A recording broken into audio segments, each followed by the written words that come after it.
네, 시청자 여러분 안녕하십니까? 뉴스타트 2부 시작합니다. 미국과 이란의 종전 협상은 결국 결렬됐습니다. 트럼프 대통령이 내놓은 반응은 대이란 해상 봉쇄입니다. 해군을 동원해 호르무즈 해협을 오가는 선박을 막겠다는 건데요. 여기에 이스라엘까지 전쟁 재개 준비에 나섰습니다. 2주 휴전마저 풍전등화가 됐습니다. 필연적으로 호르무즈 해협 봉쇄는 더 길어지게 됐습니다. 청와대는 비상경제 현안 점검회의를 열어 대응 방안을 논의했는데요. 불확실성이 여전히 매우 크다며 지금의 비상 대응 체제를 엄중하게 유지하겠다고 강조했습니다. 오늘은 협상 결렬과 경제적인 여파를 주요 뉴스로 전해드리겠습니다. 그럼 이 시각 주요 뉴스부터 살펴보겠습니다. 미국과 이란의 첫 종전 협상이 합의 없이 끝났습니다. 벤스 부통령은 이란이 핵 개발을 포기하지 않아 더 대화할 수 없다며 하루 만에 귀국길에 올랐는데 이란은 미국이 국제법을 준수해야 한다며 협상의 걸림돌은 미국의 태도라고 주장했습니다. 트럼프 대통령은 미군이 호르무즈 해협 봉쇄 절차에 즉각 나설 거라고 밝혔습니다. 이란을 향한 고강도 압박을 이어가면서도 이란이 다시 협상 테이블로 돌아올 거라며 협상 재개에 대한 긍정적인 전망도 내놨습니다. 이란 혁명수비대는 호르무즈 해협의 모든 선박 통행은 이란군의 완전한 통제하에 있다고 주장했습니다. 그러면서 미국이 호르무즈 해협 봉쇄를 시도하면 강력한 군사적 보복에 나서겠다고 위협했습니다. 트럼프 대통령은 이란에 전쟁 물자를 보내는 국가에 50%의 관세를 부과하겠다고 밝혔습니다. 중국을 구체적으로 언급했는데 시진핑 주석과의 베이징 회담을 한 달 앞두고 중국을 향한 경고 메시지를 낸 걸로 풀이됩니다. 레바논을 향한 이스라엘의 공습도 계속되고 있습니다. 전쟁이 끝나기 전 전략적 요충지인 레바논 남부 지역에서의 우위를 가져가겠다는 의도인데 네타냐후 총리는 헤즈볼라를 향한 군사작전을 멈추지 않겠다고 거듭 강조했습니다. 네, 이란 전쟁 상황 하나하나 살펴보겠습니다. 이번 전쟁을 끝내기 위해서 파키스탄에서 열린 미국과 이란의 첫 종전 협상이 결국 합의 없이 끝났습니다. 벤스 미 부통령은 이란이 핵 개발을 포기하지 않아 더 대화할 수 없다며 하루 만에 귀국길에 올랐습니다. 파키스탄 이슬라마바드에서 권준기 특파원입니다. 이란과 첫 대면 회담에서 밤샘 협상을 이어간 제이디 벤스 미국 부통령이 이른 아침 예고에 없던 기자회견을 열었습니다. 이란이 끝내 핵 개발을 포기하지 않는다며 21시간 만에 회담 결렬을 선언했습니다. The bad news is that we have not reached an agreement, and I think that's bad news for Iran much more than it's bad news for the United States of America. So we go back to the United States having not come to an agreement. 벤스 부통령은 미국의 제안을 남기고 떠난다며 이란이 받아들일지 지켜보겠다고 말하고 귀국길에 올랐습니다. 같은 시간 이란도 노 딜을 확인하고 파키스탄을 떠났습니다. 두세 가지 쟁점에 이견을 좁히지 못했다며 미국과 대화를 이어갈 뜻을 밝혔습니다. از ابتدا هم نباید انتظار وجود می داشت که در ظرف یک جلسه ما بتوانیم به توافق برسیم. 협상은 결렬됐지만 회담장 인근에 이른바 레드존은 그대로 유지돼 접근이 차단되고 있습니다. 일각에선 미국과 이란의 실무 협상단이 잔류해 접촉을 이어가고 있다는 증거로 보고 있습니다. Technical kind of talks have been going on. Both will decide some sort of points, suggestions, kind of. 핵심 쟁점에 대한 이견이 좁혀지면 다시 협상 대표가 마주 앉을 수 있다는 관측이 나오지만 문제는 휴전 기간인 2주 안에 쟁점을 정리할 수 있을지입니다. 회담을 개최한 파키스탄 정부는 양측 모두 휴전 약속을 계속 준수하면서 대화를 이어갈 것을 촉구한다며 평화를 위한 중재 역할을 계속하겠다고 밝혔습니다. 파키스탄 이슬라마바드에서 YTN 권중기입니다. 이 협상 결렬 소식이 전해진 뒤에 트럼프 대통령은 한동안 침묵했는데요. 결국 반응이 나왔습니다. 이란이 사실상 봉쇄하고 있는 호르무즈 해협을 미군도 봉쇄할 것이라면서 조치가 즉각 이뤄질 것이라고 밝혔습니다. 이란과의 첫 종전 협상이 결렬되자 이란을 향한 고강도 압박을 이어가는 걸로 보이는데요. 워싱턴 연결해 보겠습니다. 신윤정 특파원, 트럼프 대통령이 회담 결과를 직접 설명하면서 호르무즈 해협 역봉쇄란 카드를 꺼냈다고요. 네, 트럼프 미국 대통령은 현지 시간 12일 이란과의 밤샘 마라톤 종전 협상이 노딜로 마무리된 뒤 SNS에 장문의 글을 올렸는데요. 미 해군이 호르무즈 해협을 드나드는 모든 선박을 봉쇄하는 절차를 즉각 시작할 것이라고 썼습니다. 또 이란에 통행료를 낸 모든 선박을 찾아내 차단하라고 지시했다면서 불법 통행료를 냈다면 공해에서 항해하지 못할 것이라고 경고했습니다. 이란과의 협상이 결렬되자 이란의 호르무즈 봉쇄에 맞선 역봉쇄를 선언한 겁니다. 직접 들어보겠습니다. Well, we're going to be blockading. It'll take a little while, but it'll be effective pretty soon. You won't be a friend of yours, like a country that's your ally or a country that's your friend. It's all or nothing. 이란은 미국과의 전쟁이 시작된 뒤 호르무즈 해협을 봉쇄하고 일부 유조선에 통행료를 부과해 왔는데요. 이 자금원을 차단하고 동시에 원유 수출길을 막아서 이란 경제에 타격을 주려는 의도로 보입니다. 또 러시아와 중국 등 외부에서 이란으로 보내는 전쟁 물자도 원천 차단하겠다는 사실상의 전면적 해상 봉쇄 조치로 해석됩니다. 미국이 중대한 군사 행동으로 간주되는 해상 봉쇄를 경고하고 나서면서 가뜩이나 위태로운 2주간의 휴전은 더 위태로워질 수 있다는 관측이 나옵니다. 미군의 호르무즈 해협 봉쇄가 실행될 경우 중동 상황이 더 악화하며 7주차로 접어든 전쟁이 장기화로 이어질 가능성도 큽니다. 국제 유가의 추가 상승 등 전 세계에 미칠 경제적 위협도 큰 만큼 트럼프 대통령의 역봉쇄 경고에 대한 우려가 커지고 있습니다. 다만 트럼프 대통령은 글 게시 뒤 폭스뉴스와의 전화 인터뷰에서 조금 시간이 걸릴 것이라면서 봉쇄 조치가 실질적으로 이뤄질 때까지 대화 가능성이 남아있음을 시사하기도 했습니다. 참 여러모로 복잡한 상황인 것 같은데요. 트럼프가 협상 결렬 배경으로 이란의 농축 우라늄 문제를 들었습니다. 그러면서도 협상이 다시 시작될 것이다. 이런 기대감도 내비쳤네요. 네, 트럼프 대통령은 이란과의 협상이 막판으로 가면서 매우 우호적이었다면서 대부분 사항이 합의됐다고 말했습니다. 그러나 미국의 가장 중요했던 이란의 핵무기 포기를 이란이 합의하지 않았다고 설명했습니다. 그러면서도 이란이 다시 협상 테이블로 복귀해 미국이 원하는 모든 것을 줄 것으로 예상한다고 말했는데요. 직접 들어보겠습니다. And they haven't left. They haven't left the bargaining table. I predict they come back and they give us everything we want. 트럼프 대통령은 이와 함께 이란에 전쟁 물자를 보내는 국가들의 50%의 관세를 부과하겠다는 위협도 내놨습니다. 트럼프 대통령은 만약 중국이 이란에 군사 지원을 제공하는 것을 적발할 경우 신규 관세 50%를 부과할 것이라고 말했습니다. 중국 시진핑 국가주석과의 베이징 회담을 불과 한 달 앞두고 중국을 향한 경고 메시지를 낸 겁니다. 트럼프 대통령은 또 호르무즈 해협 군함 파견 등 요청에 응하지 않은 유럽 동맹국과 함께 한국과 일본에 대한 실망감도 재차 드러냈습니다. 일본은 석유의 93%, 한국은 45%를 호르무즈에서 갖고 오는데도 우리를 돕지 않았다면서 주한미군 숫자를 다시 5만 명으로 부풀려 언급했습니다. 다만 호르무즈 해협에 미군 기뢰 제거함을 배치하면서 기뢰 파괴 작업도 시작했는데 영국 등 몇몇 국가들도 기뢰 제거함을 보내고 있는 것으로 안다며 기대감도 내비쳤습니다. 지금까지 워싱턴에서 YTN 신윤정입니다. 이란 혁명수비대가 미국이 호르무즈 해협의 해상 봉쇄를 시도하면 강력한 군사적인 보복에 나서겠다고 위협했습니다. 또 공정한 합의를 이룰 준비가 돼 있다며 협상의 걸림돌은 미국의 태도라고 주장했습니다. 런던에서 조수연 특파원이 보도합니다. 도널드 트럼프 미국 대통령이 미 해군의 호르무즈 해협 봉쇄 명령을 내리자 이란 혁명수비대가 즉각 반발했습니다. 혁명수비대는 이란군이 호르무즈 해협의 모든 선박 통행을 통제하고 있다고 주장했습니다. 이어 적들이 단 한 번이라도 오판한다면 해협은 그들을 집어삼킬 죽음의 소용돌이가 될 것이라고 경고했습니다.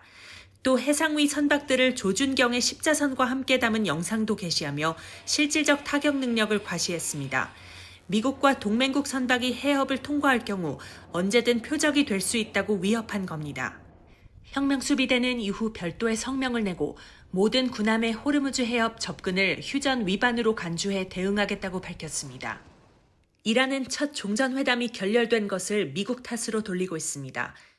마수드 페제시키안 이란 대통령은 블라디미르 푸틴 러시아 대통령과 통화하면서 가장 큰 장애물은 미국의 이중잣대와 패권적 태도라고 지적했습니다. 페제시키안 대통령은 이란은 영내 평화와 안보를 보장하는 균형 잡히고 공정한 합의에 도달할 준비가 돼 있다는 점을 강조했습니다. 그러면서 미국이 국제법을 준수한다면 합의 도달은 불가능한 일이 아니라고 덧붙였습니다. 푸틴 대통령은 이란을 두둔하면서 중동 평화를 위한 중재 노력을 지원할 뜻을 나타냈습니다. 영국과 유럽연합 등 국제사회도 종전을 위한 외교 노력을 계속할 것을 촉구하면서 모든 당사국이 긴장 고조를 자제해야 한다고 강조했습니다. 중재 역할을 해온 오만 정부는 협상이 성공하려면 고통스러운 양보가 필요할 것이라며 미국과 이란이 서로 한 걸음씩 물러날 것을 촉구했습니다. 런던에서 YTN 조수연입니다. 휴전으로 가는 길에 또 다른 골칫거리는 바로 이스라엘입니다. 이스라엘은 종전 협상이 개시되고 나서도 레바논 공습을 이어갔습니다.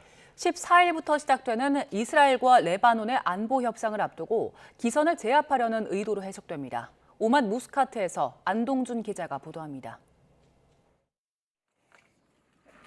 미국과 이란의 종전 협상이 한창이던 시각 이스라엘은 레바논을 향해 미사일을 날렸습니다.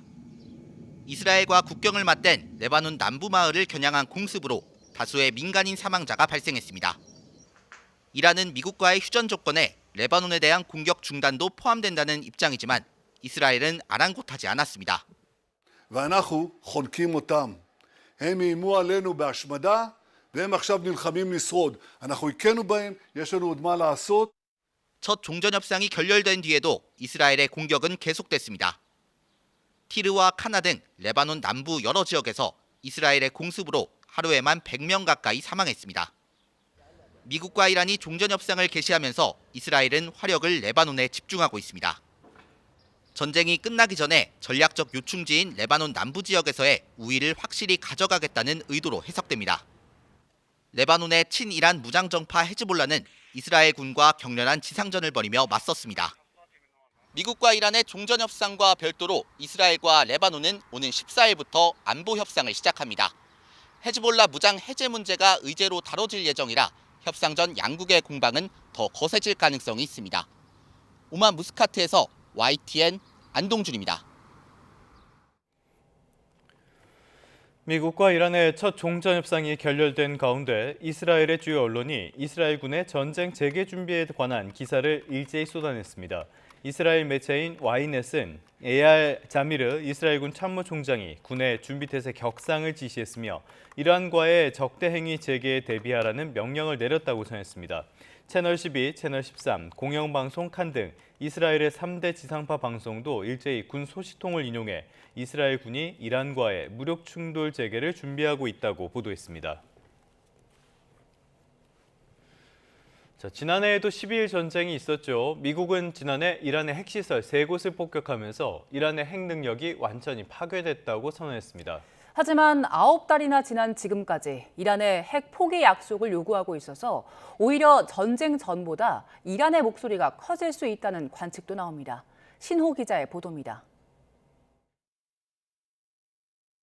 지난해 6월 미국은 이란의 핵시설 3곳을 벙커버스터로 초토화했습니다. 트럼프 대통령은 엄청난 성공이라고 자평했습니다. Iran's key nuclear enrichment facilities have been completely and totally obliterated. 이란의 농축 우라늄이 제한적 피해만 입었을 수 있다는 언론 보도에는 법적 대응을 경고했습니다. CNN, which is back there, believe it or not, wasting time, wasting it. Nobody's watching them. And the New York Times, they put out a story that, well, maybe they were hit, but it wasn't bad. Well, it was so bad that they ended the war. It ended the war. 미국이 완전히 파괴했다던 이란의 핵 개발 능력은 올해 이란 전쟁의 휴전 협상에서도 핵심 쟁점으로 살아 있습니다. But the simple fact is that we need to see an affirmative commitment that they will not seek a nuclear weapon, and they will not seek the tools that would enable them to quickly achieve a nuclear weapon. 미국은 여전히 지난해 이란 핵시설 폭격이 성공적이었다는 입장입니다. 하지만 지난해와 올해 두 차례나 이란 핵 인프라를 공격한 뒤에 갖는 휴전 협상에서도 핵 포기를 요구하면서 스스로 신뢰도를 떨어뜨렸습니다. 국제원자력기구는 이란이 고농축 우라늄 440kg을 여전히 보유하고 있고 절반이 이스파한의 지하 터널에 보관된 것으로 파악하고 있습니다. 영국 일간 가디언은 이란이 올 초 핵협상에서 고농축 우라늄의 농축 수준을 낮추고 농축 활동을 3에서 5년 동안 중단하겠다는 제안을 내놔 중재국도 놀라운 양보로 평가했다고 지난달 보도했습니다. 미국의 반복된 공격에도 핵 개발 능력을 잃지 않았다면 전쟁 전 핵 협상 때보다 이번 휴전 협상에서 이란의 요구 수준이 높아질 수 있다는 전망도 나오고 있습니다. YTN 신호입니다. 이 협상 결렬 소식이 전해졌을 때 트럼프 대통령은 뭘 하고 있었을까요? 종합격투기 경기장을 찾아 경기를 관람하고 있었습니다. 휴전 협상이란 긴박한 상황 속에서도 의도적으로 여유를 과시해 협상에서 우위를 점하려는 행보란 해석이 나옵니다. 김승환 기자의 보도입니다. 관객들로 가득 찬 경기장에 빨간 넥타이를 맨 트럼프 대통령이 모습을 드러냅니다. 여유롭게 손까지 흔드는 트럼프 뒤로 장녀 이방카와 마코 루비오 미 국무장관이 따릅니다. 벤스 부통령을 비롯한 미국 대표단이 휴전 협상을 위해 이란 대표단과 마주 앉았을 때 트럼프 대통령이 찾은 곳은 플로리다 마이애미에 있는 UFC 경기장이었습니다. 뉴욕타임스는 벤스 부통령이 협상 결렬을 발표한 바로 그 시각 트럼프가 경기장에서 파이터들의 하이라이트 영상을 보고 있었다고 전했습니다. 영국 가디언은 협상 교착과 트럼프의 UFC 관람을 한 제목에 묶어 경기장에 있는 사진과 함께 배치했습니다. 백악관은 트럼프의 UFC 관람 장면을 적극적으로 알리고 나섰습니다. 댄 스카비노 부비서실장은 자신의 SNS에 트럼프가 UFC 선수와 대화하는 영상을 올렸습니다. 해당 선수가 지금 하는 일에 감사드린다고 하자 트럼프는 너무 잘생겨서 파이터 같지 않다, 대단한 선수라며 휴전 협상이라는 긴박한 상황에 어울리지 않는 반응을 보였습니다. 본인은 굉장히 여유 있다. 협상 안 돼도 괜찮다. 이런 메시지를 이제 이란 쪽에 보내는 것일 수도 있겠죠. 벤스 부통령은 이란과 21시간 협상 동안 많게는 10여 차례나 트럼프 대통령과 소통했다고 밝혔습니다. 앞서 트럼프 대통령은 지난달 이란에 대한 추가 병력 배치 등을 예고할 때에도 자신의 골프장을 찾는 모습이 포착돼 논란이 됐습니다. YTN 김승환입니다. 청와대는 미국과 이란의 1차 종전 협상이 결렬된 것과 관련해 우리 경제를 둘러싼 불확실성이 여전히 매우 크다고 보고 현재 비상대응 체제를 엄중히 유지하기로 했습니다. 전운수 대변인은 어제 김용범 정책실장 주재로 관계부처 차관들이 참석한 가운데 열린 비상경제 현안 점검회의에서 이같이 결정됐다고 밝혔습니다. 이에 따라 대통령 주재 비상경제점검회의와 총리 및 부총리 주재 비상경제본부가 계속 가동되고 공급망과 물가 관리를 위한 품목별 일일 점검 신호등 시스템도 유지됩니다. 또 자원안보 위기경보 경계 단계에 맞춰 공공기관 차량 2부제와 공영주차장 5부제, 그리고 민간자율 5부제도 당분간 운영되고 중동사태 추이에 따라 긴급 수급 안정 조치 등 추가 대책도 검토됩니다. 3차 석유 최고 가격이 적용된 주말에 전국 주유소 기름값에 오름세가 둔화했습니다. 정부는 민생 물가 부담을 고려해 최고 가격을 동결했지만 일률적인 가격 통제 대신 취약계층에 대한 핀셋 지원이 이루어져야 한다는 지적도 나옵니다. 손효정 기자입니다. 정유사가 공급하는 석유 제품 가격이 2차 수준으로 유지되면서 전국 기름값 인상 속도는 현저히 떨어졌습니다. 전국 평균 휘발유 가격은 1,992원, 경유값은 1,986원으로 하루 사이 1원가량 오르는 데 그쳤습니다. 전날 오름폭의 절반 수준입니다. 서울의 휘발유와 경유 가격은 각각 2,024원, 2,010원으로 상승폭은 더욱 작았습니다. 정부가 인상 압력을 누르면서 국내 기름값 오름세는 다소 진정된 모양새지만 국제 유가 급등세는 좀처럼 꺾이질 않는 상황. 최고 가격 산정 기준이 되는 싱가포르 국제 석유 제품 시장에서 휘발유 가격은 1.6%, 특히 경유와 등유는 각각 24%, 12% 뛰어 올랐습니다. 문제는 전쟁이 길어질수록 시장 가격과 괴리가 커져 지원 규모가 커질 수밖에 없고 재정의 부담이 가중될 수 있다는 점입니다. 게다가 정부가 취약계층, 생계형 수요자를 고려해 경유와 등유 공급가 역시 고정했지만 수요 관리 측면에서 한계가 있다는 목소리도 거셉니다. 1차 최고가격제 시행 전후로 휘발유는 24%, 경유는 16% 더 많이 팔렸습니다. 영업 목적이 아닌 일반 차량의 기름값에도 낮은 가격이 적용되면서 소비가 줄지 않은 겁니다. 전문가들은 가격을 정상화해 절약을 유도하는 대신 취약계층에 대한 핀셋 지원이 함께 이루어져야 한다고 지적했습니다. 대형 SUV 차를 모는 분들이나 그분들에게까지 최고 가격을 적용해서 경유 가격을 낮춰줄 필요는 없는데 가격은 정상화하고 이 좀 취약계층, 저소득층에 대해서는 에너지 바우처를 지급한다든지. 전쟁이 조기에 끝나더라도 중동 지역의 석유 설비가 정상화되기까지 고유가 기조는 최소 1년 넘게 이어질 거란 전망도 나오고 있습니다. YTN 손효정입니다. 김 장관 산업통상부 장관이 정부의 비축유를 방출하지 않고 다음 달을 넘길 수 있을 것 같다고 밝혔습니다. 김 장관은 어제 한 방송에 출연해 현재까지 확보된 물량에 기업들이 자발적으로 가지고 있는 재고들이 있다며 특히 5월은 확보한 물량이 평시 도입량의 80% 가까이 된다고 말했습니다. 봉쇄된 호르무즈 해협의 대체항로인 홍해 지역의 얀부항 통행과 관련해서는 청해부대 대조영함의 호위를 비롯해 우리 선박들의 홍해 항로를 이용할 수 있도록 논의하고 있다고 설명했습니다. 나프타 수급과 관련해서는 4, 5월 나프타 회복이 80% 수준까지 올라가게 된다며 점차 수급 상황이 안정화될 것으로 예상한다고 덧붙였습니다. 이란 전쟁 여파로 기름값이 치솟으며 대중교통 이용이 늘어나는 상황인데 서울 지하철 일부 차선의 출퇴근 집중 배차가 오늘부터 연장됩니다. 서울교통공사는 2호선과 7호선 출근길 집중 배차 시간을 오전 7시부터 오전 10시까지, 또 퇴근길 집중 배차 시간은 오후 5시부터 8시까지 각각 1시간씩 늘립니다. 이에 따라 이들 노선의 지하철 운행 횟수는 출근길은 12차례, 퇴근길은 6차례 늘어납니다. 네, 다음 소식입니다. 이재명 대통령이 정치와 언론에서 버젓이 매국 행위가 벌어지고 있다고 주장했습니다. 무슨 말일까요? 이스라엘 정부와 벌인 SNS 설전에 대한 일각의 비판을 겨냥한 것으로 보이는데요. 야당은 북한의 소극적인 선택적인 인권이라고 비판했습니다. 강진원 기자입니다. 끊임없는 반인권적 행동에 고통받는 전 세계인의 지적을 한 번쯤은 되돌아볼 만도 한데 실망이라며 이스라엘 정부를 공개 비판했던 이재명 대통령. 휴일 오전 인권에 대한 소신을 SNS를 통해 또 밝혔습니다. 각국의 주권과 보편적 인권이 존중되고 침략 전쟁은 부인되는 게 우리 헌법 정신이자 국제적 상식이라고 못 박았습니다.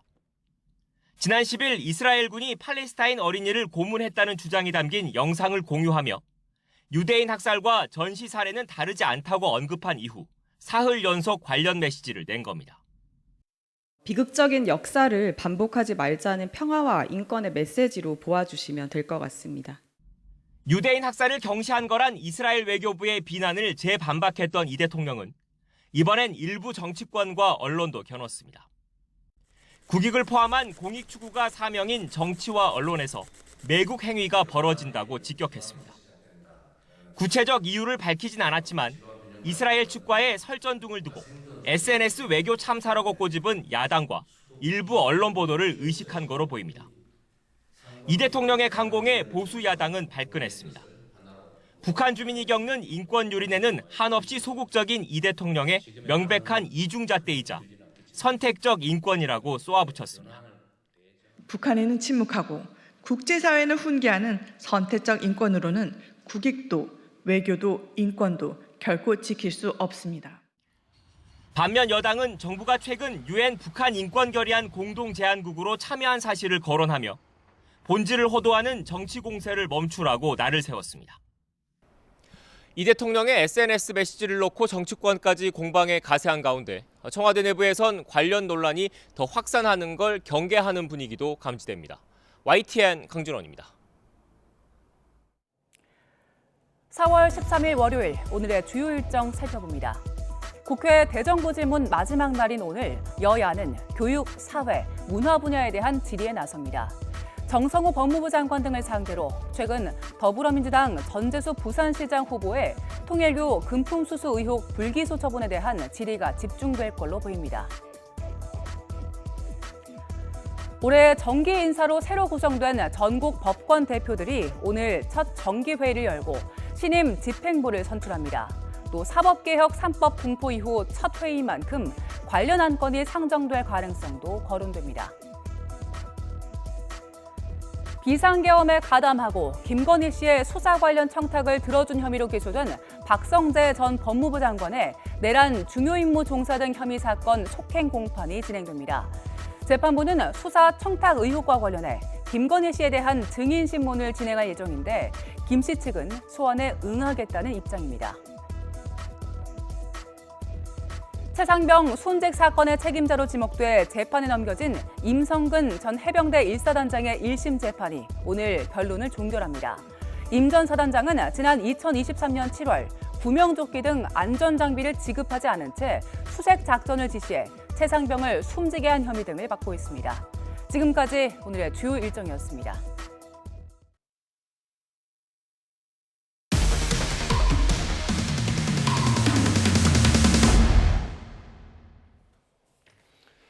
사건 사고 소식입니다. YTN은 로맨스 스캔과 봉사활동으로 코인 투자를 유도한 뒤에 돈을 가로채는 사기 수법에 대해서 집중 보도해드리고 있습니다. 이번에는 고령층을 상대로 투자 사기를 벌인 혐의를 받는 일당에 대해서 경찰이 수사에 나선 것으로 확인이 됐는데요. 지금까지 경찰이 파악한 피해 규모가 90억 원에 달합니다. 배민혁 기자의 단독 보도입니다. 1,000만 원만 넣으면 매달 50만 원의 이자에 각종 수당과 상여금도 주겠다. 경기 부천에 있는 한 투자업체가 사람들을 끌어모으며 내건 조건입니다. 고령층인 투자자를 상대로 매주 강의를 열며 해외 상장 코인에 투자해 큰 수익을 낼 수 있다고 홍보했습니다. 경부고속도로를 이용하죠. 그 경부고속도로가 메인 넷인데 이 경부고속도로를 갖다 쉽게 하면 이게 어떤 메인 코인이냐, 어떤 코인이든 간에 고속도로를 타야 되거든요. 매달 5%, 1년에 60%가 넘는 믿기 힘든 수익률이지만 전문 용어를 동원한 설명은 그럴싸하게 들렸고 실제로 초반 몇 달은 수익금이 입금되기도 했습니다. 피해자 대부분이 60대 이상의 고령층 여성으로 노후자금뿐만 아니라 대출까지 받아 투자한 경우도 있습니다. 약속했던 이자와 원금 모두 받을 수 없게 된 건 지난해 6월쯤부터였습니다. 회사는 신규 투자가 없어 돈을 줄 수 없다는 설명뿐이었습니다. 제가 이제 평생 모아놓은 돈이죠. 노후자금으로 모아놓은 돈이고 아파트 분양료까지 다 집어넣어가지고 지금. 투자자들은 나중에 들어온 투자금으로 먼저 투자한 사람에게 수익금을 주는 방식의 폰지 사기를 의심하고 있습니다. YTN 취재진이 해당 업체의 해명을 듣기 위해 방문했지만 대표는 이 같은 의혹을 부인했습니다. 저희 투자자분들이 그 투자 금액을 못 받는 일들이 좀 발생하고 있어요. 아니 그렇지 않고 저희가 영업 중에 있고요. 영업 중이기 때문에 지금은 어떻게 할 수가 없어요. 변호사님하고 얘기해보고서 그다음에 연락을 드리죠. 지금까지 경찰에 고소장을 접수한 피해자는 7명, 피해 금액은 89억 원에 달하는 것으로 조사됐습니다. 수사를 받게 되면 돈을 돌려줄 수 없다는 업체의 말에 일부 피해자는 고소를 망설이는 것으로 전해져 피해 규모는 더 커질 수도 있는 상황. 올해 초 해당 업체를 압수수색한 경찰은 추가 피해가 더 있을 것으로 보고 수사를 이어가고 있습니다. YTN 배민혁입니다. 정부가 12.29 여객기 참사 현장을 2달 동안 전면 재수색하기로 했습니다. 참사는 재작년이었는데요. 최근에 또 희생자 유해 그리고 유류품이 잇따라 발견되자 뒤늦게 수습에 나선 겁니다. 나혜인 기자입니다. 정부가 무안공항 여객기 참사 1년여 만에 대대적인 현장 재수색에 나섭니다. 방치된 잔해 더미에서 올해 초 희생자 유해 수십 점과 유류품 수백 점이 뒤늦게 발견되면서 전면 재조사를 요구한 유족들 요구를 받아들인 겁니다. 가족 세 분을 한날 한시에 장례를 치르는 그 찢어지는 고통을 왜 제가 다시 감당해야 합니까? 재수색은 이번 주부터 2달 동안 진행됩니다. 군, 경, 소방의 정부 관계자, 유가족 대표까지 250명이 투입됩니다. 정부는 국방부 유해 발굴 감식단과 민간 전문가 도움을 받아 한 점도 빠짐없이 유해와 유류품을 수습하겠다고 강조했습니다. 참사가 난 활주로 끝 콘크리트 둔덕을 중심으로 외곽 담장 주변까지 공항 내 외부를 전방위 수색한다는 방침입니다. 그런데 그 수많은 사람들이 그렇게 힘들어하는 상황에서 시신 수습조차도 제대로 안 해가지고 어디 쓰레기 비스무리한 봉투에 같이 모아놨더라. 이게 말이 안 되잖아. 무안공항엔 부서진 여객기 일부와 참사 잔해를 모아둔 대형 자루들이 여전히 남아 있습니다.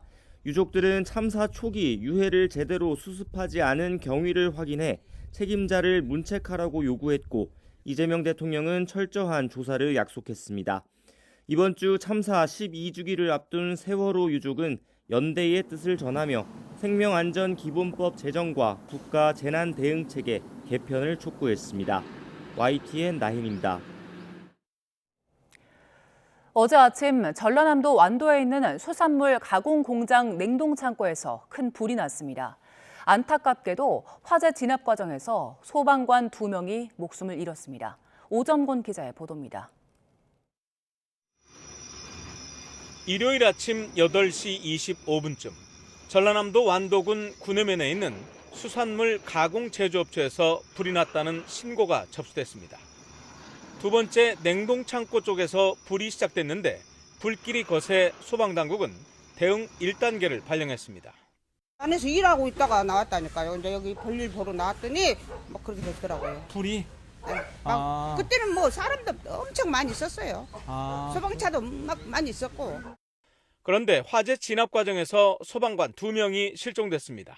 완도 소방서 소속 40대 구조대원과 해남 소방서 소속 30대 진압대원입니다. 1차 진입에 이어서 화재 추가 진압을 위한 건물 2차 진입 후에 실종된 겁니다. 화재는 발생 3시간 만에 모두 꺼졌습니다.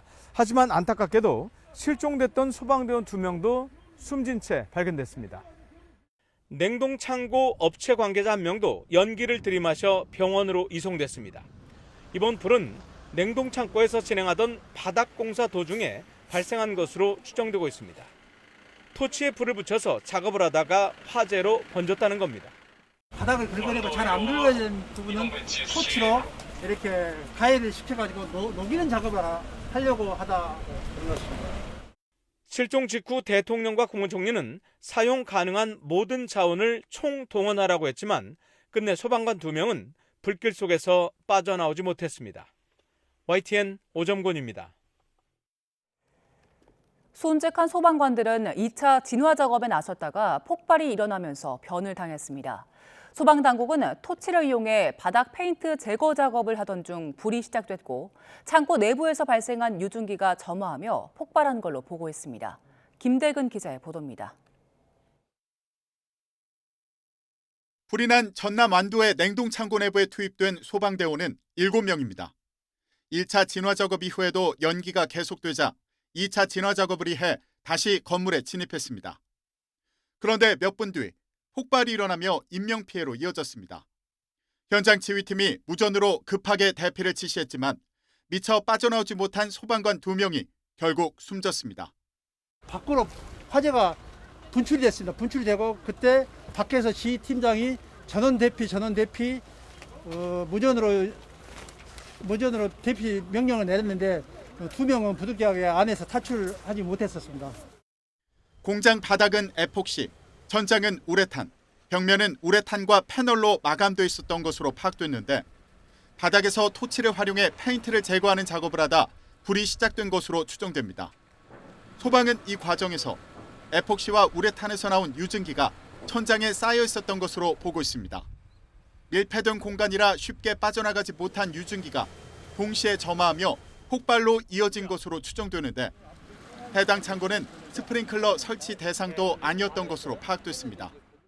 바닥에서 이제 화재가 발생해가지고 에폭시 유증기하고 우레탄 유증기가 천장에 이렇게 쌓여 있던 걸로 추정이 됩니다. 그 유증기가 쌓여 있다가 점화원이 폭발하면서 숨진 소방관 중 한 명은 오는 10월 결혼을 앞두고 있었고 한 명은 한 가정의 가장인 것으로 알려져 안타까움을 더하는 상황. 소방당국은 에폭시 작업과 폭발의 연관성 등 정확한 화재 원인을 조사하고 있습니다. YTN 김대근입니다. 오늘은 계절의 시기가 한 달가량 앞서며 올봄 들어 가장 따뜻하겠습니다. 서울이 25도, 대전과 춘천 26도까지 오르겠고요. 활동량이 많다면 다소 덥게도 느껴질 수 있겠습니다. 다만 아침 저녁으로는 여전히 쌀쌀해서 큰 일교차에 대비 잘하셔야겠습니다. 오늘 하늘은 대체로 맑은 가운데 아침까지 충남과 전북 서해안에는 안개가 짙게 끼겠고요. 제주도와 남해안에는 비가 오락가락 이어지겠습니다. 자세한 지역별 현재 기온 살펴보겠습니다. 이 시각 서울의 기온이 9.9도, 안동 7.5도, 대구 12.1도 등 대부분 지역에서 어제보다 2에서 6도 정도 높게 출발하고 있습니다.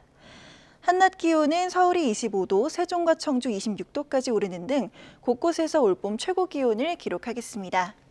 제주도와 남해안은 내일까지 비가 이어지겠고 그 밖에 내륙 지역은 구름만 지나는 가운데 당분간 때이른 고온 현상이 계속되겠습니다. 날씨였습니다. 이 시각 주요 뉴스입니다. 미국과 이란의 첫 종전 협상이 합의 없이 끝났습니다. 벤스 부통령은 이란이 핵 개발을 포기하지 않아 더 대화할 수 없다며 하루 만에 귀국길에 올랐는데 이란은 미국이 국제법을 준수해야 한다며 협상의 걸림돌은 미국의 태도라고 주장했습니다. 트럼프 대통령은 미군이 호르무즈 해협 봉쇄 절차에 즉각 나설 거라고 밝혔습니다. 이란을 향한 고강도 압박을 이어가면서도 이란이 다시 협상 테이블로 돌아올 거라며 협상 재개에 대한 긍정적인 전망도 내놨습니다. 이란 혁명수비대는 호르무즈 해협의 모든 선박 통행은 이란군의 완전한 통제하에 있다고 주장했습니다. 그러면서 미국이 호르무즈 해협 봉쇄를 시도하면 강력한 군사적인 보복에 나서겠다고 위협했습니다.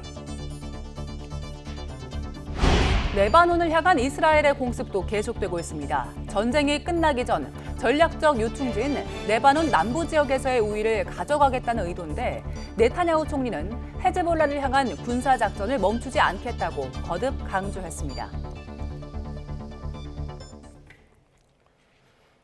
네, 다시 중동 상황 하나하나 살펴보겠습니다. 제이드 벤스 부통령이 첫 협상 결렬의 이유로 핵 보유를 하지 않겠다는 이란의 명시적인 약속이 없었기 때문이라고 강조했습니다. 현재는 물론 미래의 핵 보유까지 막겠다는 미국의 요구에 이란이 물러서지 않으면서 호르무즈 해협의 완전한 개방 문제를 놓고도 합의에 이르지 못한 걸로 보입니다.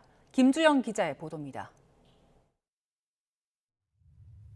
벤스 미국 부통령은 협상 불발 직후 가진 기자회견에서 이란의 핵 보유는 미국의 레드라인이라는 점을 분명히 했습니다. 이란이 핵무기를 만들지 않겠다는 의지를 보이지 않은 점이 협상 결렬 이유라는 의미입니다. But the simple question is, do we see a fundamental commitment of will for the Iranians not to develop a nuclear weapon, not just now, not just 2 years from now, but for the long term? 핵무기를 빠르게 만들 수 있도록 해주는 수단 역시 없애야 한다고 했는데 이란이 현재 보유한 고농축 우라늄의 포기를 요구한 것으로 보입니다. 우라늄 농축 프로그램 자체를 제한해 핵 보유 가능성을 원천 차단하겠다는 뜻으로도 해석됩니다. 이란 입장에서는 원자력 발전소처럼 평화적인 원자력 이용 가능성까지 막히는 만큼 그대로 받아들이기 어려운 요구입니다. 이란 관영 언론들은 협상 결과를 놓고 평화적인 핵기술 분야에 대한 이란의 권리를 협상단이 지켜내고 있다고 보도했습니다. 미국이 지난해 핵시설 폭격과 이번 전쟁으로도 이루지 못한 이란 핵물질 제거를 휴전 협상에서 이란이 선뜻 내주기는 쉽지 않아 보입니다. 호르무즈 해협을 언제 개방할지를 두고도 미국과 이란은 합의점을 찾지 못했습니다. 즉각 개방을 원하는 미국은 해협에 군함까지 투입하며 압박 강도를 높였지만 호르무즈 해협을 최후의 협상 카드로 여기는 이란은 물러서지 않았습니다. بعضی از موضوعات جدید این دفعه به موضوع مذاکرات اضافه شد مثل موضوع تنگه هرمز یا منطقه. خب اینا خودش شرایط ویژگی‌ها و مقتضیات خودش رو داره. 2주 동안의 휴전 기간에 추가 협상이 이루어질 전망이지만 첫 협상부터 핵 보유와 호르무즈 해협이라는 핵심 쟁점에서 접점을 찾지 못하면서 험난한 협상을 예고하고 있습니다. YTN 김주영입니다. 네, 조금 전에 들어온 속보 하나 전해드리도록 하겠습니다. 미군이 우리 시간으로 오늘 밤 11시부터 이란의 항구를 출입하는 모든 해상교통에 대한 봉쇄를 시행한다고 밝혔습니다. 그러니까 트럼프가 이야기한 것처럼 역봉쇄에 나서겠다라는 점을 나타낸 건데요. 미 중부사령부가 현지 시간 12일 SNS에서 트럼프 대통령 선언에 따라 미 동부시간 13일 오전 10시, 그러니까 우리 시각으로 오늘 밤 11시부터 이란 항구를 출입하는 모든 해상 교통에 대해서 봉쇄를 시작한다고 밝혔습니다.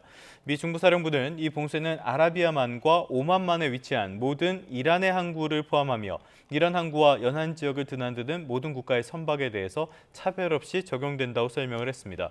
다시 한번 말씀을 드리면요. 미국이 트럼프가 이야기한 역봉쇄 카드를 실질적으로 꺼내 들었는데요. 이 상황이 어떻게 전개될지 자세한 내용은 들어오는 대로 다시 한번 전해드리도록 하겠습니다. 네, 이런 상황 속에서 이란은 호르무즈 해협 봉쇄를 그대로 유지하겠다는 강경한 태도를 유지하고 있습니다. 미국도 협상을 앞두고 해협으로 군함을 보내 이란에 대한 군사적 압박 수위를 끌어올렸습니다. 오만 무스카트에서 이준엽 특파원의 보도입니다. 첫 종전 협상이 성과 없이 끝나가던 시각, 선박 추적 서비스에 포착된 호르무즈 해협의 모습입니다. 해협 안쪽은 텅 비고 양쪽 입구에만 통항을 기다리는 선박들이 빼곡히 몰려 있습니다. 이란 중관연 통신은 소식통을 인용해 미국이 합리적인 합의안에 동의하지 않는 한 호르무즈 해협의 상황에는 어떠한 변화도 없을 것이라고 보도했습니다. 협상이 개시된 상황에서 미국의 요구를 일축하며 해협 봉쇄에 대한 자신감을 드러내는 것은 이란이 호르무즈 해협을 협상의 지렛대로 판단하기 때문입니다. اما در مورد دو سه موضوع مهم خب دیدگاه‌ها فاصله داشت و نهایتاً منجر به توافق نشد این گفتگوها. 월스트리트 저널은 이란 해군이 주력 전투함 상당수를 잃었지만 혁명수비대의 고속정이나 스피드보트는 60% 이상 남았다고 분석했습니다. 휴전 이후에도 중국과 라이베리아 선적 유조선 단 3척만 이란이 지정한 경로를 따라 운행하는 등 해협 봉쇄는 여전한 상황입니다. 미국은 호르무즈 해협으로 군함을 보냈습니다. 미군 구축함이 기뢰 제거 작전에 나설 움직임을 보이고 있지만 어디에 얼마나 매설돼 있는지도 확인되지 않은 상황이라 시간이 필요해 보입니다. 실제 기뢰 제거 의도보다는 항행의 자유를 요구하는 무력 시위에 가깝다는 평가도 나옵니다. 우리가 이 군함 두 척이 호르무즈 해협을 지나갈 테니까 너 쏴보려면 쏴봐라. 네 쏘는 순간 너는 죽는다.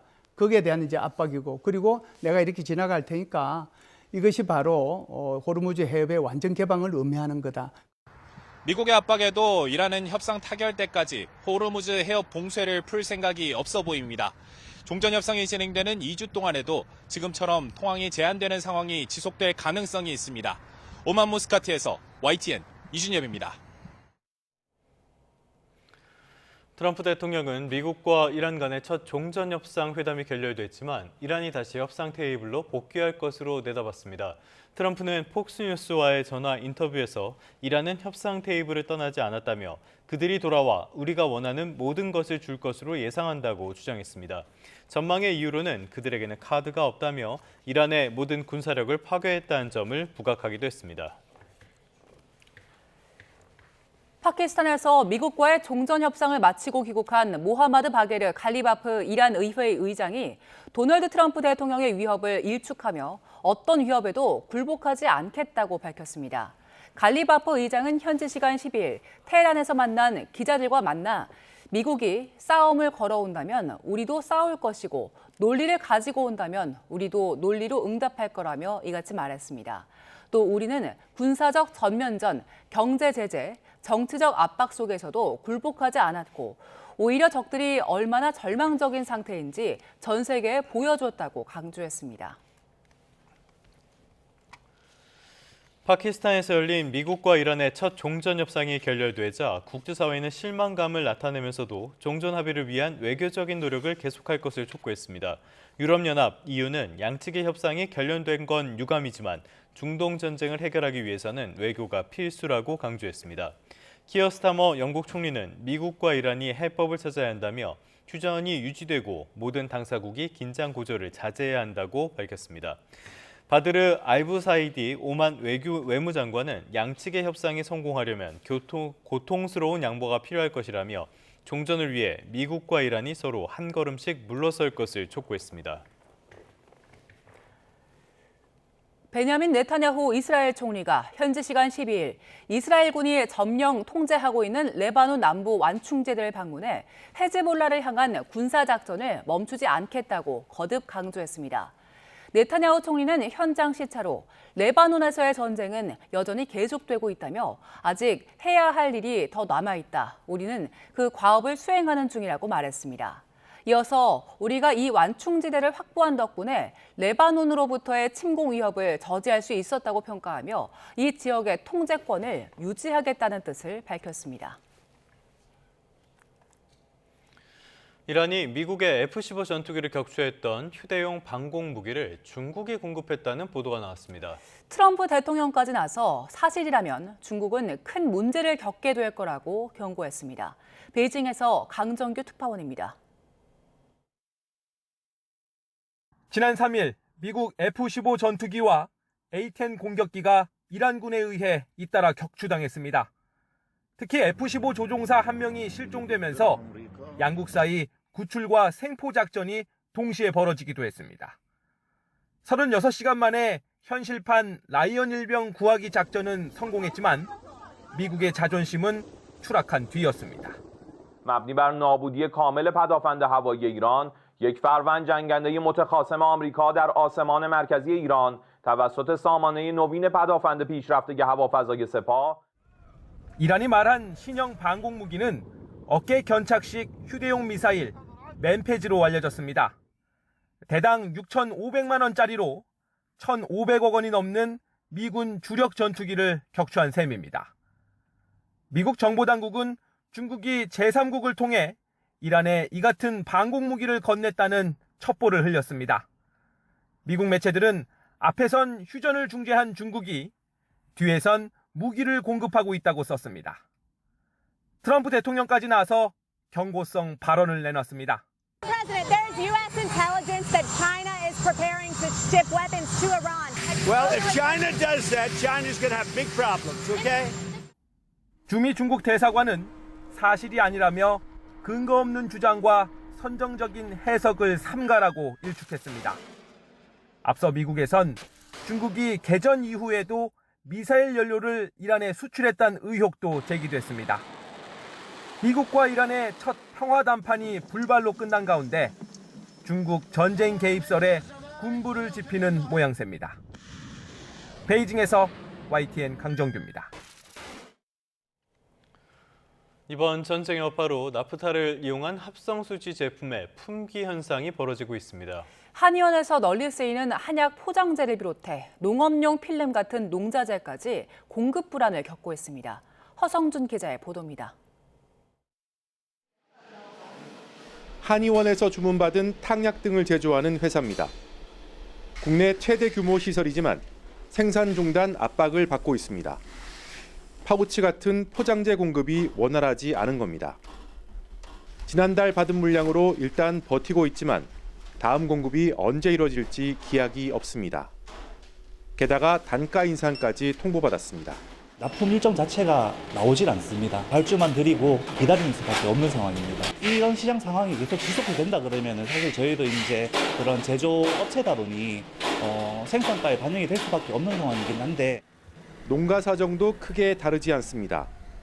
각종 농자재 품귀 현상이 현실화하고 있습니다. 농업용 필름은 살래야 살 수가 없고 비료 가격은 천정부지로 뛰어올랐습니다. 농민분들이 노파심에 지금 먼저 비료를 사가시려고 하다 보니까 지금 부족한 현상이 일어나는 것 같고요. 이제 뭐 예를 들어서 뭐 1년에 본인이 비료를 10포를 사용한다. 그러면 이제 앞으로 오를 거다라는 이제 불안감에 뭐 15포, 20포 이렇게 사재기하는 형식이 되다 보니까 지금 휴전 협상이 시작됐지만 나프타 등 원자재를 새로 공급받는 데만 한 달 가까운 시간이 걸릴 것으로 보입니다. 대체 소재를 적용하기도 쉽지 않은 만큼 공급 공백과 가격 상승 압박은 당분간 계속될 것으로 보입니다. YTN 허성준입니다.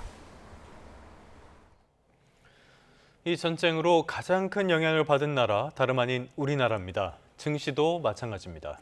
그래도 지난주엔 휴전 기대감과 또 삼성전자 실적에 힘입어서 어느 정도 회복세를 보였는데요. 이번 주엔 어떨까요? 차유정 기자입니다. 이란 사태가 격화된 직후부터 휴전 합의 소식이 들리기 전까지 코스피는 무려 12% 급락했습니다. 코스닥 하락률은 13%가 넘어 세계 주가 지수 가운데 내림폭이 가장 가팔랐습니다. 연초부터 사태 발발 전까지 코스피가 48% 이상 폭등하며 단기간 급격히 올랐던 만큼 하락폭도 컸던 것으로 풀이됩니다. 에너지 의존도가 높은 산업 구조상 유가 급등에 취약했고 반도체 비중이 절대적인 가운데 외국인 투자자들이 급격히 이탈한 점도 지수를 끌어내렸습니다. 다만 최근 호르무즈 해협 개방을 조건으로 양측이 2주간 휴전에 사실상 합의하면서 분위기는 반전됐습니다. 지난 8일 개장 직전 휴전 소식이 전해지자 당일 코스피는 6.87% 올랐고 지난 금요일인 10일까지 7.5% 상승했습니다. 이번 주 코스피 향방은 종전 협상 추이에 달려있을 전망입니다. 미국 부통령이 지금 합의가 안 됐다라고 좀 했기 때문에 또 이번 주 초에는 또 증시가 또 아래쪽으로 한번 흔들리는 모습이 좀 나올 것 같긴 한데, 그러나 어쨌든 이 전쟁 변수가 최악은 좀 지났다는 그런 인식들은 갖고 있기 때문에 지정학적 위험 완화와 맞물려 원달러 환율의 진정 여부도 외국인 자금 유입의 관건입니다. 지난주 삼성전자를 시작으로 본격화한 1분기 실적 시즌도 증권가의 관심입니다. 반도체 경기 확장세가 내년 상반기까지 이어질 거란 한국은행 전망도 나왔고, 미국 빅테크 기업들의 AI 데이터 센터 구축 경쟁이 심해지는 가운데 반도체 경기 호황의 지속성 여부도 국내 증시 향방을 결정할 주요 변수입니다. YTN 차유정입니다. 네, 다음 소식입니다. 이번엔 정치권 소식 살펴보겠습니다. 더불어민주당의 수도권 광역단체장 후보 3명이 원팀 간담회를 열었습니다. 이재명 정부 성공을 위한 총력 뒷받침을 선언했는데요. 강원도에서 1박 2일을 보낸 정청래 대표는 파란 바람이 분다는 말로 험지 탈원에 대한 기대감을 드러냈습니다. 양동훈 기자입니다. 서울 정원호, 경기 추미애, 인천 박찬대, 더불어민주당 수도권 후보로 낙점된 3명이 휴일 국회에서 손을 맞잡았습니다. 더불어민주당 파이팅! 6.3 지방선거 파이팅! 원팀을 외친 셋은 주거와 교통, 산업 등 공통 공약을 마련하고 공동 선거운동을 하며 힘을 모으기로 약속했습니다. 그래서 교통 문제, 환경 문제, 재반의 문제들을 이제 앞으로 의논하고 하나씩 정책으로 합의해서 수도권이 일체화돼서 함께 문제를 풀 때에 대한민국이 다시 비전을 가질 수 있고, 이재명 정부의 진짜 대한민국의 그 꿈이 중앙정부를 넘어서 현장에서도 그대로 실현될 수 있도록. 민주당 정청래 대표는 주말 1박 2일을 꼬박 강원도에서 보냈습니다. 전통적으로 보수세가 강한 지역이지만 속초와 인제, 춘천을 구석구석 누비며 파란 바람이란 말로 탈원 자신감을 비쳤습니다. 이 속고양에도 민주당의 파란 바람이 불고 있음을 느끼고 있습니다. 우상호 후보와 함께 더불어민주당에서 이곳 발전을 위해서 확정된 후보들의 힘을 실는 동시에 인재 영입에도 팔을 걷었습니다. 전재수 의원이 빠지는 부산 북구 갑에는 하정우 청와대 AI 미래기획수석 영입의 8분 응선을 넘었다고 평가했고, 김상욱 의원이 떠나는 울산 남구 갑에는 새 얼굴 깜짝 발탁을 예고했습니다. 부산의 미래를 상징할 수 있는 좋은 인재라고 저희들은 생각하고 있기 때문에 저희들이 최선을 다해서 영입하게 노력하고 있다는 말씀을 좀 드리는 겁니다. 다만 이원택 후보가 뽑힌 전북지사는 굴복 움직임이 이어지고 있습니다. 안호영 의원이 제3자 식비 대납 의혹을 재감찰하라며 단식을 이어가고 있는데, 재심을 청구하면 총선에 불이익을 준다는 당권파 문정복 최고위원을 직격하는 등 계파 갈등으로 번질 분위기입니다. 최고위원회에서 감찰 결과는 결과적으로 이원택 후보에 대해서 문제가 없다는 면죄부를 줬다, 이렇게 볼 수밖에 없지 않습니까? 여기에 윤준병 전북도당위원장은 1%차 초박빙 결과가 나왔다는 취지의 글을 올렸다가 경선 결과 비공개 원칙 위반 논란이 일자 슬쩍 수정하는 촌극도 빚어졌습니다. 민주당과 조국혁신당은 이번 주 사무총장끼리 만나 지방선거 연대 전략을 논의할 방침입니다. 혁신당 조국 대표의 출마 지역이 핵심 쟁점이 될 것으로 보입니다. YTN 양동훈입니다. 자, 이렇게 여당이 기세를 올리는 때 야당 대표는 뭘 하고 있을까요? 국민의힘 장동혁 대표가 5박 7일 일정으로 미국으로 떠났습니다. 왜 이 시점일까요? 6월 선거를 자유민주주의 중대 기로로 규정하면서 전선을 워싱턴까지 넓히겠다는 설명인데요. 하지만 회피성 출국으로밖에 보이지 않는 게 현실입니다. 박정현 기자입니다. 주말 내내 공식 일정을 비운 국민의힘 장동혁 대표. 일요일 아침 일찍 개인 유튜브 채널에 영상 하나를 공개했습니다. 주유소 아르바이트생에 이어 이번엔 아이돌보미로 변신해 민생 체험에 나선 겁니다. 아이를 많이 낳게 하는 그런 사회 분위기와 나라를 만들려면 또 어떻게 지원할지 고민해야 될 것 같아요. 직후엔 SNS 글을 통해 깜짝 미국행을 알렸습니다. 세계 자유의 최전선 워싱턴에서 위기에 놓인 대한민국 자유민주주의를 위해 싸우겠다고 방미 취지를 밝혔습니다. 애초 계획보다 사흘 이른 출국으로 일정도 2박 4일에서 5박 7일로 늘렸는데 미국 각계 면담 요청이 많았다는 설명입니다. 지방선거 직전에 자리를 비우는 게 맞느냐는 질문엔 이렇게 대답했습니다. 국민의힘이 진정한 안보 정당이라는 점, 그리고 또 국익을 지키는 정당이라는 점을 국민께 분명히 보여드리는 계기를 마련하고자 합니다. 민생을 지키는 외교와 지방선거 승리는 또 하나로 이어져 있다는 것. 하지만 당 안팎에선 미국에 유권자가 있느냐, 끝까지 후보의 짐으로 남는다는 등 부적절하다는 비판이 본물 터졌습니다. 제1야당 대표가 떠난 자리, 지방선거 후보들은 직접 대여투쟁 선봉장을 자처했습니다. 오세훈 서울시장은 민주당 전재수 부산시장 후보의 통일교 금품수수 의혹 불기소를 직격, 여당 무죄, 야당 무죄의 전형이다, 특검이 민주당 선거기획단이 됐다고 질타했습니다. 당도 전재수 후보가 공소시효 만료라는 방패 뒤에 숨었다며 면죄부라고 규탄했습니다. 구인난 속에 추가 공모를 거듭한 경기지사에는 조강한 최고위원과 이성배 전 아나운서가 합류하며 최종 4파전이 성사됐습니다. 지방선거 50여일 전 당대표가 이례적으로 자리를 비우면서 시도당 공천안의 최고 의결도 일주일가량 멈춰설 거로 관측됩니다. 미국행이 승부수가 될지 자충수가 될지 장동혁 리더십이 거듭 시험대에 오르는 모습입니다. YTN 박정현입니다. 사건 사고 소식 알아봅니다. 경기 양주에서 머리를 다쳐 의식불명에 빠진 3살 아이의 아버지가 구속됐습니다. 친부는 아동학대 혐의를 부인하고 있는 걸로 전해졌는데 법원은 친부에게 증거인멸과 도주 우려가 있다고 보고 영장을 발부했습니다. 김희영 기자가 보도합니다. 마스크를 쓴 채 포승줄에 묶인 남성이 차에서 내립니다. 아동학대 혐의를 받는 20대 남성 A씨입니다. 아동학대 혐의 인정하십니까? 지난해 12월에도 아이 학대했습니까? 아이 중퇴인데 심정이 좀 어떠실까요? A씨 변호인은 집에 아이들이 많고 다른 가족과 함께 양육해온 점을 근거로 혐의를 부인했다고 설명했는데 법원은 A씨에 대한 구속영장을 발부했습니다. 앞서 지난 9일 오후 6시 반쯤 쿵 소리를 듣고 가보니 아이가 경련을 일으키고 있다는 부모의 신고가 접수됐습니다. 학대 정황을 의심한 의료진은 경찰에 신고했고 부모는 긴급 체포됐습니다. 머리를 크게 다친 아이는 뇌 수술 등을 받았는데 아직 의식을 회복하지 못한 것으로 전해졌습니다. 경찰은 친부 A씨의 혐의를 일부 확인해 구속영장을 신청했지만 친모는 아이 치료를 위해 석방했습니다. 그런데 A씨는 지난해 12월에도 경찰에 아동학대 의심 신고가 접수됐던 것으로 확인됐습니다. 어린이집에서 눈가를 다친 아이의 귀에서도 추가로 상처가 발견됐는데 당시에는 경찰과 검찰 수사를 거쳐 최종 불기소 처분됐습니다. 경찰은 지자체의 사례 판단과 의사 진단 등을 종합적으로 고려한 수사 결과 학대 정황을 발견하지 못했지만 아동학대 사건은 전권 송치해야 하는 원칙을 따랐다고 밝혔습니다. 경찰은 당시 신고와 이번 사건의 연관성은 물론 친모에 대해서도 모든 가능성을 열어두고 혐의 유무를 조사할 예정입니다. YTN 김희영입니다.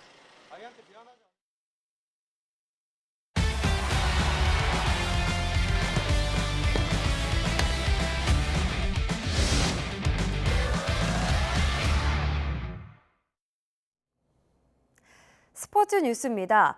프로야구 키움이 돌아온 에이스 안우진의 강속구와 배동현의 눈부신 호투에 힘입어 연패에서 탈출했습니다. 디펜딩 챔피언 LG는 7연승을 달리며 높게 날았습니다. 프로야구 소식 양시찬 기자입니다. 안우진이 롯데 강타자 레이에스를 3구 3진으로 돌려세웁니다. 헛스윙을 유도한 높은 쪽 직구의 구속은 시속 159.6km. 올 시즌 KBO 리그에서 나온 최고 구속입니다. 무려 955일 만에 1군 무대에 등판한 안우진은 볼넷과 안타를 하나씩 내줬지만 삼진 1개를 곁들이며 1이닝을 무실점으로 막아 남은 시즌 전망을 밝혔습니다. 마운드를 건네받은 배동현도 안우진의 못지않은 빼어난 투구를 뽐냈습니다. 6이닝 동안 안타는 3개만 내주고 삼진은 5개를 빼앗으며 롯데 타선을 잠재우고 시즌 3승을 챙겼습니다. 키움은 경기 초반 나온 이주형의 선두타자 홈런과 안치홍의 쐐기 적시타로 만든 2점을 끝까지 지켜 롯데를 누르고 3연패에서 탈출했습니다. 팀의 패배보다는 이제 승리를 많이 이끌 수 있는 선발 투수가 되고 싶고요. 공격적인 선발 투수가 되도록 노력해보겠습니다. 디펜딩 챔피언 LG는 안타 9개에 볼넷 4개를 묶어 9점을 뽑는 매서운 타선의 응집력으로 SSG를 누르고 파죽의 7연승을 달렸습니다.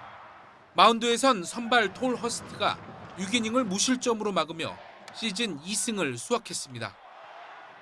KT는 선발 보슐리의 6이닝 무실점 활약을 발판 삼아 두산을 누르고 공동 선두를 지켰습니다.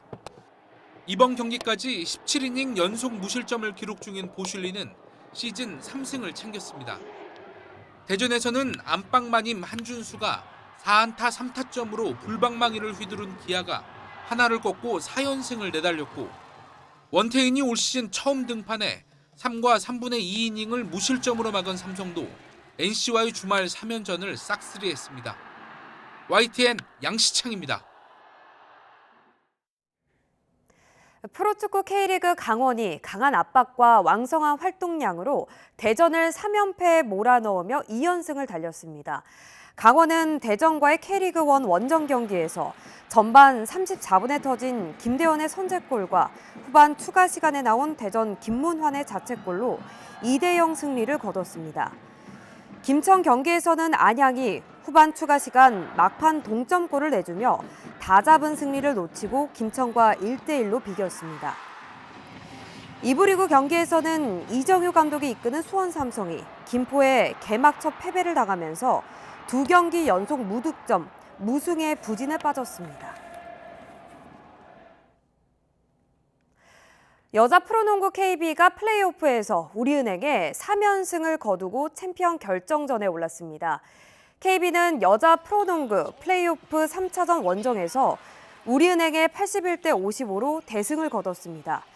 대들보 박지수가 양팀 최다인 23점을 쓸어 담았고 강희슬도 3점포 5개를 포함해 16점을 책임지며 힘을 보탰습니다. 우리은행과의 플레이오프 3경기를 모두 20점 차 이상의 대성을 거두고 챔피언 결정전에 오른 KB는 하나은행과 삼성생명의 승자를 상대로 통산 3번째 우승에 도전합니다. 배드민턴 여자의 안세영이 아시아 선수권 정상에 오르며 메이저 대회 그랜드슬램의 대업을 달성했습니다. 배드민턴 여자 단식 세계 랭킹 1위 안세영은 중국 닝보에서 열린 아시아 선수권 대회 여자 단식 결승에서 세계 2위 중국의 왕지이를 2대 1로 누르고 우승을 차지했습니다. 이미 올림픽과 세계 선수권 대회, 아시아 게임 금메달을 휩쓴 안세영은 마지막 퍼즐인 아시아 선수권 대회 최정상에 서며 메이저 대회 그랜드슬램의 금자탑을 쌓았습니다. 지금까지 스포츠 뉴스였습니다.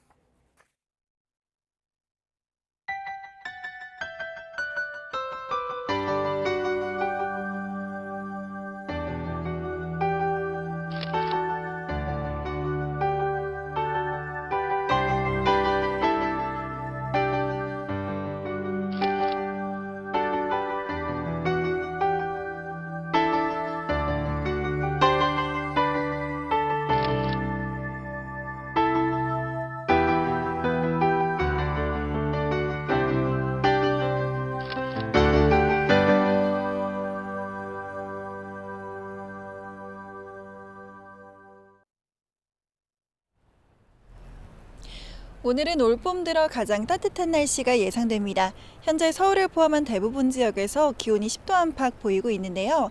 한낮에는 서울 기온이 25도까지 크게 오르며 계절의 시기가 한 달가량 앞서가겠습니다.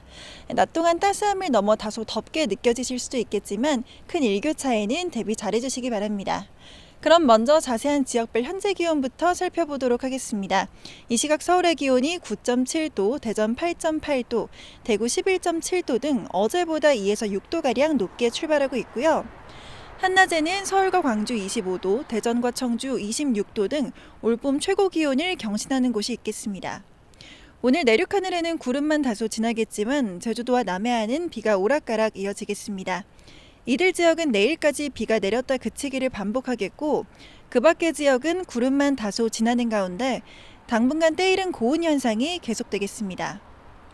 오늘 대체로 맑겠지만 아침까지 충남과 전남 서해안을 중심으로는 짙은 안개가 끼겠습니다. 이 지역에 계신 분들은 출근길 교통안전에 각별히 유의하셔야겠습니다. 지금까지 YTN 정수현입니다. 뉴스타트 3부 잠시 뒤에 이어집니다.